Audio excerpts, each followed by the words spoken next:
The gold market is jumping, the indices are falling apart, and the dollar is all over the place. Let's dive in, both fundamentals and technicals in the markets today. Let's go. Welcome back to the channel, guys. If you don't know me already, my name is Nick. I share trading ideas and my market analysis each and every day here throughout the trading week. If you're new to my channel, make sure to hit that thumbs up button, subscribe as we get into the video here, and let's cover gold first.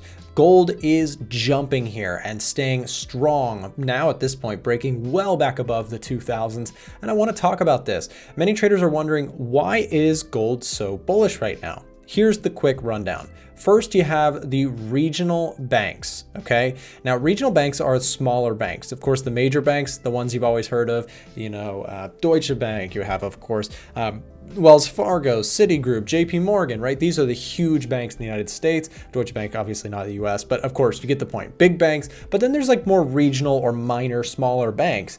Well, they've been collapsing, or a couple have been collapsing here in the United States, which has called into question the banking industry as a whole in this rising interest rate environment. This is causing some serious jitters for the market, and people are flocking to gold and restoring the risk-off nature to what gold really is. Many times people, when they're very fearful, they buy gold. Well, gold is flying here, and I'm not even in on the long trade. We'll talk about that and how I'm a little bit bitter about that in just a moment. But let's go further. We also have debt problems here in the United States. We are hearing more and more about the need to raise the debt ceiling here in the United States, which is almost certainly going to happen. It has to happen for our system to continue. At some point, it's either that or defaulting on debt, which the United States will not want to do. And throughout history, if you're a history buff like myself, I'm a nerd about that stuff, look at central banks historically, and you'll see what happens when serious debt problems arise. It causes really big fears around inflation, hyperinflation, and I think that that is contributing massively to the upward pressure on the gold market. So you have a lot of powerful factors here at play, and generally a just move into risk off. Now, I mentioned I wanted to be long gold and I didn't take a trade. So I'm feeling a little bit frustrated here. If I'm being completely honest with you guys here, this is a safe circle. I can share that information. When it comes to gold, I wanted to be long and I missed the entry. I was talking about this consolidation zone for like a week and a half straight, only to miss the trade when it jumped. Now, let me add insult to injury. My entry idea was right here at 2005. So if price was to dip back just a little bit further here for me, I was getting ready to enter, did not enter, and it shot off to the moon without me. Now it looks like it's increasingly likely to head back to the highs. So what can I do about it? Can I sit here and complain endlessly?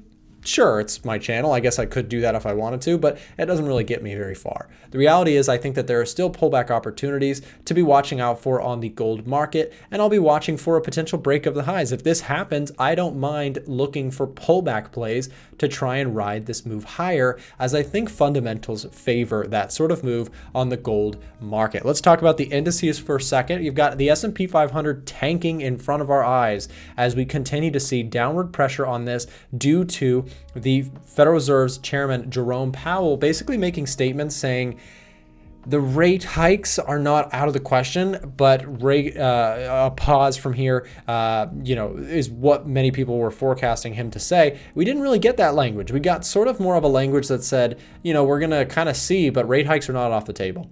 And that terrified the markets, causing a massive sell-off from the 4150 down to where we currently sit at 4056 at the time of making this. I'm not super bullish or bearish on this, and I think that, for the bears out there, big rejection off the daily chart. Watch for a breakout here. There may be more downside to come. And I'm not necessarily interested in shorting it myself, but I think that there's a case here for the bears to potentially grab a hold of this guy and look to push it down lower. So we'll have to watch that one going forward. Like I said, my biggest interest trades that I'm watching, I want that gold long. Where am I going to get it? I'll go back here just for a second. Here's the daily chart. It might be, I might have missed my entry here. Things are very volatile though. So by the time you guys see this video, price could either be past the highs or all the way back down. I mentioned this morning on my live stream, I will settle for a re-entry if I can get it at the 2016 mark. It's still possible that we get a pullback like that. but again, I might have to just be patient and may ultimately miss the trade here. So if that happens, it happens. I'll have to be adjusting towards that going forward. Euro USD is our next one on the list. So the euro had the ECB press conference, which you know, was not super strong for the euro. It was sort of softer than expected in some ways, and we saw the euro reject this 1.1060 mark, coming down real hard here as we make this video. This thing seems stuck in a range. We didn't have any decisive upward trend on this, breakout to the upside or anything like that. We tried to go higher and fell apart there. So this to me just sort of seems like it's stuck in a range. I don't have a strong preference on the euro at this time. Let's keep going. We'll take a look at the pound, and I've got to talk about these yen pairs because I know a lot of you guys are going to ask me in the chat, in the comment section, Nick, talk about the yen. And so I'll give you guys my take on that in just a moment. Yeah, I mean, so pound USD looking really strong. We've talked about this pair a lot, and you know, we'll continue to watch out for breaks, potentially retests. I do have a generally more bullish consensus on the pound, though I think you have to be a little cautious with all this risk-off sentiment. But despite that, the Bank of England sitting at 10% inflation. We've talked about this recently. Very, very high levels of inflation there in the UK. That's going to keep the Bank of England raising rates, which we know causes the currency to be stronger in most cases. So I still think that there's upside for the pound in that regard, but we'll continue to monitor that closely. Guys, I do want to say also we are doing a $500 giveaway in Bitcoin. And if you guys want to join the Bitcoin giveaway, if you made it this far in the video, you have a chance to win the $500 Bitcoin giveaway. Here's how you do it. It's really easy to enter the chance to win. There's a link down below in the description. It takes you to a live chat feature. If you click this, click chat now, and just, I don't know, say, tell me about your discounts. Open up this chat with us and ask for an entry into the giveaway. If you want to enter into the giveaway for a chance to win $500 in Bitcoin, don't miss it. There is your link in the description. It should be at the very top of the description. Just click that, open up a chat with us, and you can enter the giveaway there just by chatting with one of our team reps. I also just wanted to take a quick look at silver as well. Silver, notably through history, is an interesting one because during periods of hyperinflation, silver tends to do or fears about hyperinflation, that is, silver tends to do very, very well. So if there's any sort of resourcing of that language, hyperinflation fears, watch silver.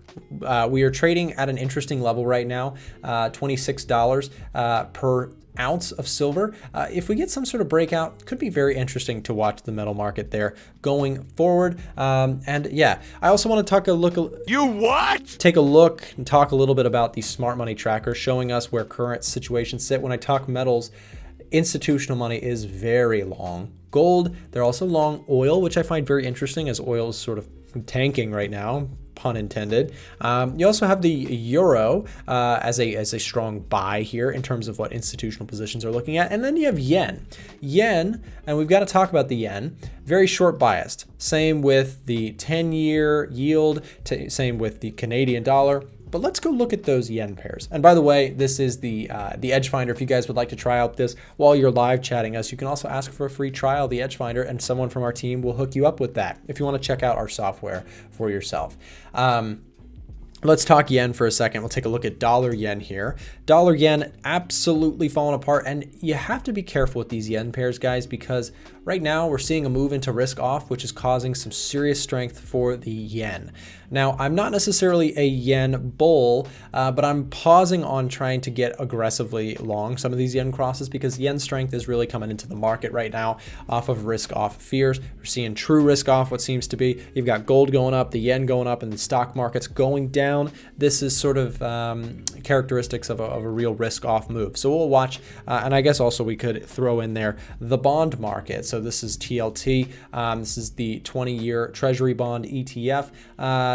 And then you can take a look at the 10-year, trading down here today. You've got the so bonds sort of on the rise here today while yields fall. Very, very interesting to sort of watch how that's playing out there, which is calling for potential recessions, which is what this is sort of reading into. For those of you who are not familiar with yields and bonds, a fascinating market that I think all fundamental traders should spend some time understanding and learning. When the yield is falling here, it's telling us that the bond market is thinking that yields are not going to go much higher. Rates are not going to go much higher, right? So a fascinating thing to watch out for, and we'll continue to have coverage here on the channel. If you guys enjoy what I do here for you on YouTube, I enjoy doing this each and every day, but make sure to subscribe, hit the thumbs up button, support the content, and we'll see you back next time. Have a great day. Hey, guess what? I just found a video made just for you. Click this video to help with your trading, and thanks for watching.